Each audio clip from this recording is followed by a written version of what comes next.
Hello viewers, my name is Damilari. In this lesson we'll be looking at the topic excretory system. To start with, every organism gets rid of the waste products of metabolism from its body cell. Why must they get rid of the waste products? Because it tends to be harmful if not removed from the body. So we can say excretion is a process by which an organism removes or eliminates from its body waste products of metabolism. When you say metabolism, that's both catabolism and anabolism. Anabolism is when you are building up, but catabolism, breaking. It means when breaking is taking place in our body, like digestion, and also anabolism when there is building up. So both of them will bring about metabolism. So in the process of metabolism, waste products will be removed, such as carbon dioxide, nitrogenous substance, unwanted substances, excess water. So there are different organisms here and what they use for excreting. Number one, we have protozoa. To remember the excretory organ, just use PC, personal computer. Protozoa like amoeba uses contractile vacuole for their diffusion and their wastes. If you want to remember, you use CAW, just like cow. So that means carbon dioxide, ammonium salt, and water. So that is what it uses. Then for flatworm, you can use FF to remember. Flatworm will use flame cell to remove their wastes, and you can just use WUC to remember what is their waste. That's walk. So you can just say walk fast. WUCFF. FF flatform and flame cell. Then the WC water, urea, and carbon dioxide. Then earthworm is an annelida. An annelida, N is there, meaning that NN. Annelida uses nephridia. So to remove that same work, water, urea, carbon dioxide. Insects, they use malphigian tubu. Malphigian tubu is what they use for removing their waste. You can say minstrel, someone that sings. So minstrel, that means M is the malphigian and the T of the minstrel is the tubu, then INS is the insects. So they use malphigian tubus. Also to remove WUC work, that's water, uric acid, and carbon dioxide. Then the next one we have fish. From federal government FG, they use gills to remove their waste, or kidney. Also WUC water, urea, carbon dioxide. Amphibians like toad, so you can just say slim, that's SLM. So that's skin, lungs, mouth. You can include kidney, or you say slam, where so that A will represent the amphibian. So the skin, the lungs, and the mouth to remove their waste, and the waste is TWUC water, urea, or you say uric acid, carbon dioxide. Then reptiles, majorly lungs, because they are on land, so lungs and kidney. So that's for reptile. You can say reluctant, just like reluctant. Re is for reptile, the lock, that's lungs and kidney. So for reptiles, also they use work, water, urea, or uric acid, and carbon dioxide, that's their waste. Now mammals, that's like human beings and the like. You can just say skill, SKLL, for SKLL. The LL will be like ILL. So skill, skin, kidney, liver, lungs. So that's what mammals use. It means mammal, you can say the mammal is skillful. Human being, we are so skillful, so they use that to remove waste. And what is their waste? You can also remember works, that's water, urea, carbon dioxide, in addition to salts and vapor. Then flowering plants, they use stomata, lenticel, and leaves to remove their waste. And their waste, water is also part of it, carbon dioxide is a part of it. Then you can now add rats and cow. R for plant, that's resin. A alkaloid, T tannin. Then cow, that's from carbon dioxide, oxygen, and water vapor. So that's for flowering plants. Like a plant, cow likes to eat plants, so you remember cow, carbon dioxide, oxygen, and water. Then rats, so maybe the rat also try to go to where the flower is, so use it to remember resins alkaloid and tannin. Then crustaceans like crab, so you can just say CG, center of gravity, where the G is the green gland. They can also use antennal gland and maxillary gland to remove that same cow, that's carbon dioxide, uric acid, water, or you say work. So that is what each organism uses for removing waste products. Now we move to the excretory mechanism in protozoa. How do protozoa remove their waste? So since we have said from PC that they use contractile vacuum, so this is an example of protozoa, and that's the amoeba that does not have shape. So this amoeba, if it wants to remove waste, it can absorb water by osmosis. Why? Because its body is having high pressure, osmotic pressure, that will drag in water, and when the water comes in, so it will reunite both the cell membrane and the vacuole. So vacuole reunites with the cell membrane, like it will squeeze together. So and then the water will go out again. In the first place the water entered, in the second place is going out.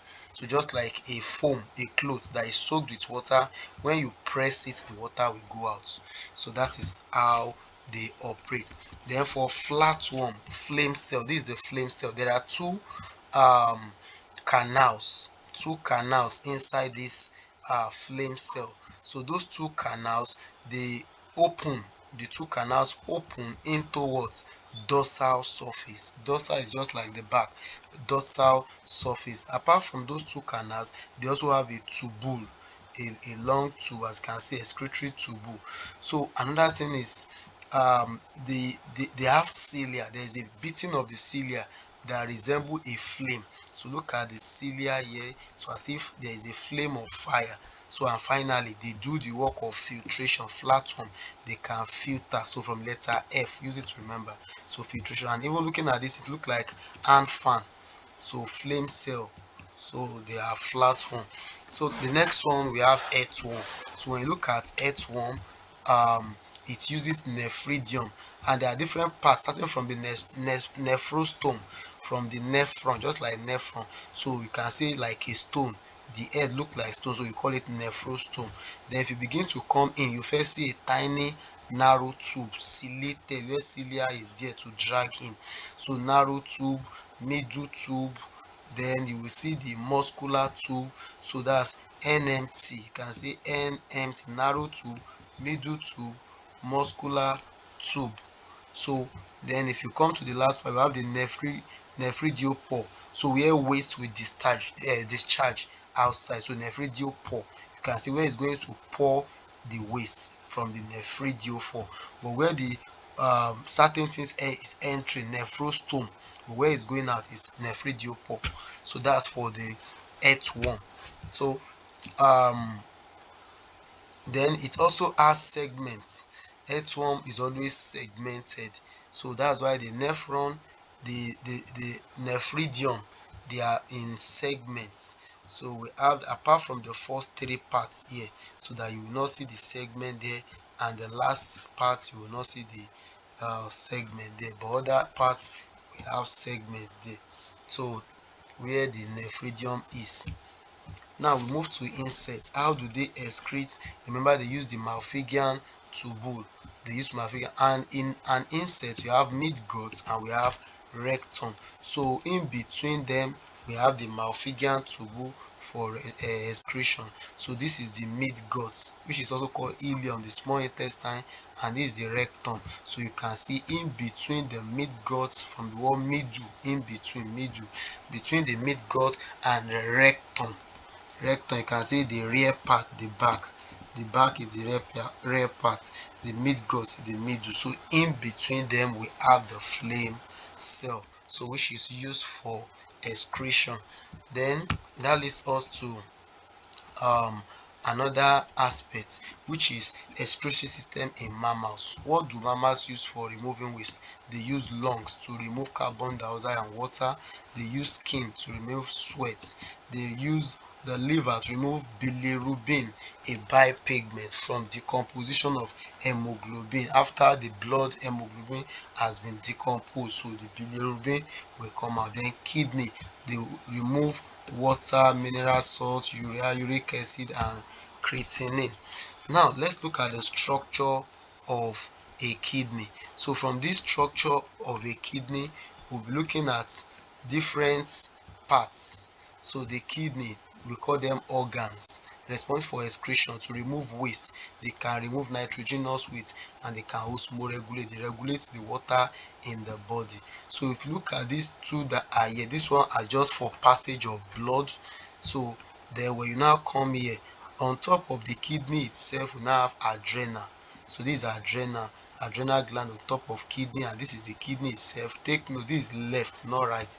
Normally if you put your hand here, you will say this is right, but in the recent, when you turn back, this is actually the left. So the left kidney and the right kidney. So then coming out, we'll begin to see a line coming down.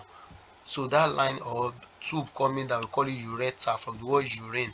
So where urine will be passing downward is ureter, and the place where it will be entering to fill up is the bladder. And if you want to release the content of that bladder, so it means there's another thing called urethra here within the male or female organ. So that's the urethra. So this has a sphincter that will open to release the waste. Now from the structure of kidney, other things we need to know about kidney is that we see it at the abdominal region. So and also we have the right and the left kidney. For the right kidney, so we see it slightly lower in position. The right kidney is lower than the left one. So that's for the right kidney, slightly lower than the left one. Then the shape of kidney, it is bean shaped, just like beans. So bean shaped. It appears dark red. The color is dark red. Then adrenal gland is at the top of the kidney. So and also there is a fibrous capsule that is holding the kidney and fat surrounding it. So each kidney is joined with renal artery, renal vein, and ureter.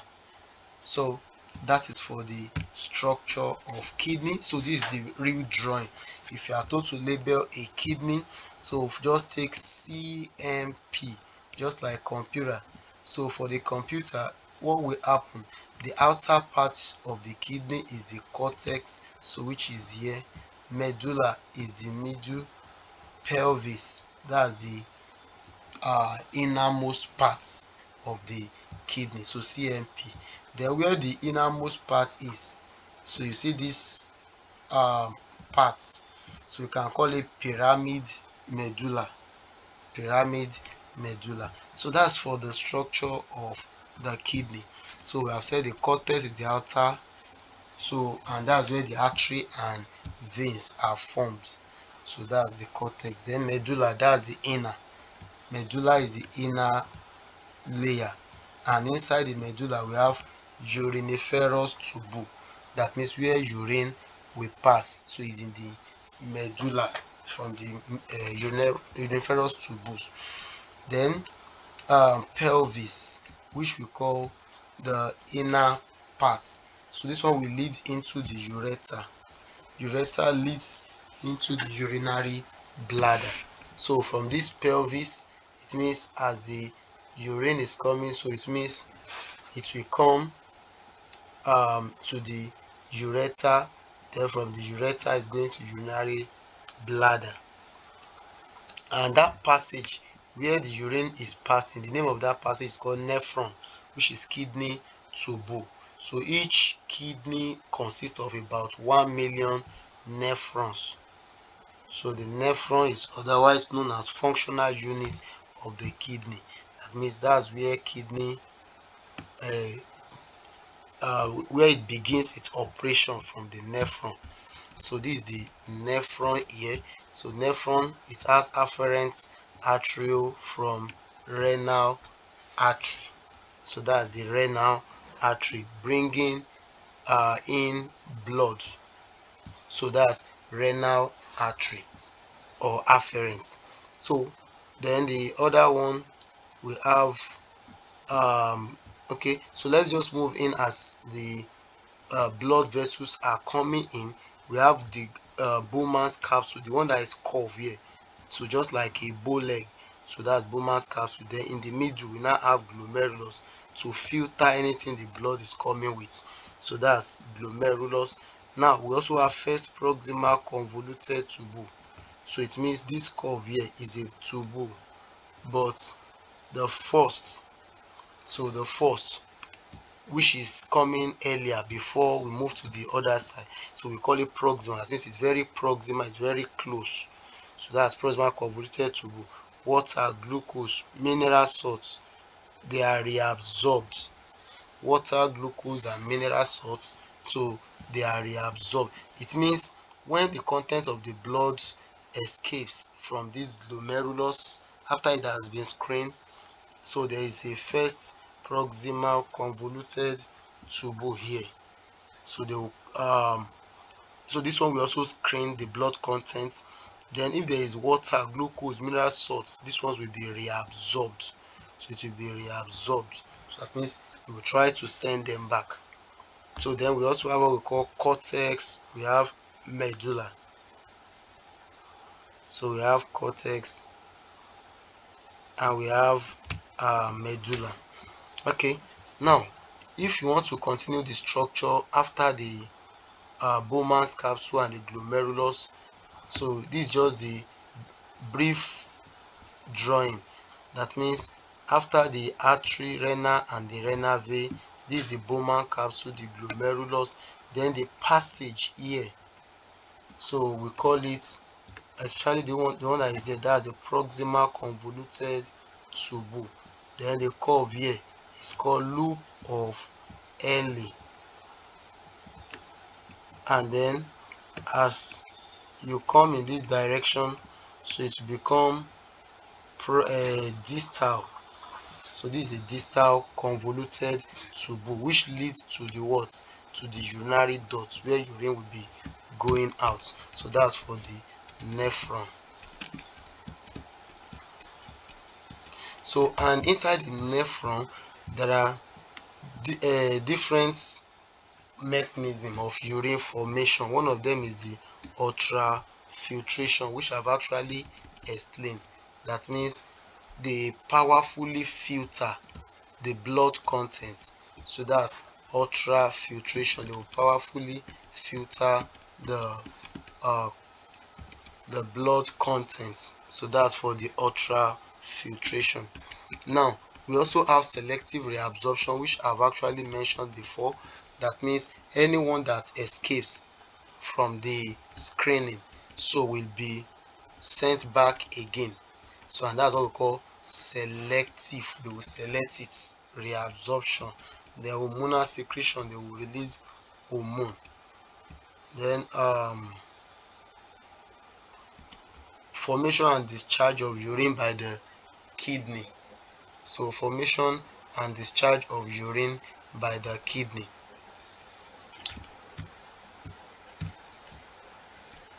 So another thing is, what can we use kidney for, or what is the function of the kidney? So kidney is majorly for excretion. We want to remove waste products, that's the work.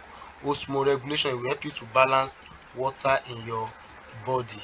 There's what we call ADH, antidiuretic hormone, so helping us to control the level of water that is being released. There is acid base balance, helping to balance the acid base in the body. So and the pH of the human blood is between 7.3 and 7.4. So and kidney always maintain osmotic pressure so of the blood. Then disease of the kidney.